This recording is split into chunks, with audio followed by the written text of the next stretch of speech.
wasiirka wasaaradda horumarinta biyaha Somaliland ayaa xilkii u kala wareejiyay maareeyihii hore wakaaladda biyaha ee magaalada Gabiley iyo maareeyo cusub oo loo soo magacaabay wakaaladaasi biyaha. ugu horeyn maareeyihii hore ee wakaaladda biyaha ayaa ka warbixiyay caqabadihii ugu weynaa ee hortaagnaa wakaaladda, waxaanu iftiimiyay oo uu shaaca ka qaaday in dowladda hoose degmada Gabiley iyo dhammaan wasaaradaha kale ee dawliga ee ka howlgala magaalada Gabiley aanay wax lacaga ka bixin adeega biyaha, taasina ay sababtay in hoos u dhac weyn ku yimaado wakaaladda biyaha. Xawiyaan wakaaladda Gabiley waa wakaalad daciif weey, runtii markaad eegto biyaheedu waa biyo qadhaadh. bulshada ku xidhan ee maanta waxaan siinaa macaamiisha ahi waxa weyn waa 3,000 oo guri weey. 3,000 ee guri waa daalaadha xataa wax soo saarka iyo production ama lacagtan ka helaa way kooban tahay runtii. waayo waxay ku xidhan tahay population-ka magaalada hayntooda ku xidhan tahay oo anagu mar walba si aanay yaano khilaaf ama dadka u biyo weeyeen aanu daryeelno eegno oo aan tixgelino meel kale wax uga yimaadana habeerta ma jirto, cid kale oo gacan siisay ma jirto. dawladda haysan ugu dhow waxa ugu dhow waa wasaaradda oo partner u ah wasaaradda muxuu ahaa mas'uulka ah wakaaladan iyo dawladda hoose gobolka. dawladda hoose gobolka iska dhaaf waxay ku tarto iyo ogaal ay u noqoto iska daa biyahooda ma bixiyaan, mas'uuliyintooda biyo ma bixiyaan, xafiisyadooda biyo laga ma bixiyo. muddada aan joogay ee 3 sanadood ah 2 bil bay malaha bixiyeen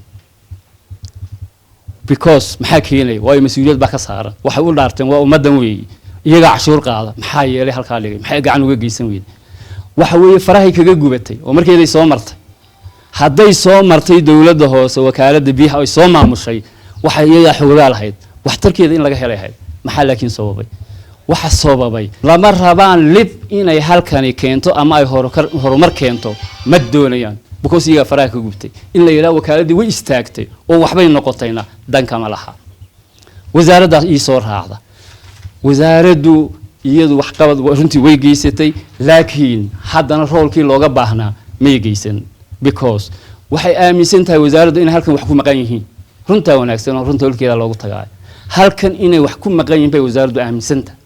waxaan intaa ku waday ay sustainable u noqotay ee maanta la igu soo gaaray waa waay aragnadii aanu lahaa maamulka runtii haddii la eego wal waxaan tijaabinaynaa maanta way fiican tahay horta in la ila arko aniga maanta xilka la iga qaado way aniga ba rarnaayo runtii u baahnaa wax mar uniga dajiya way waxaan hayay baan ogaa cid ila ogeeyna ma jirin.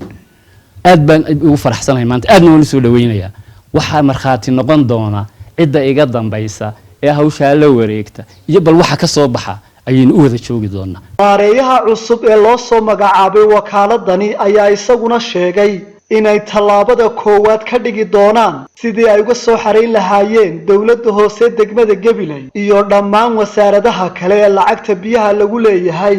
midda koowaad waxaan ka hadli doonaa insha Allah inaanu ku dadaali doono sidaan u sameyn lahayn reform fiican waxa ka shaqaalaha maadaama mushkiladda ugu weyn tahay oo laga cabanaya inay tahay xagga biyo soo ururinta. waxaan ku dadaali doonaa insha Allah in reform fiican oo shaqaalaha sameeyno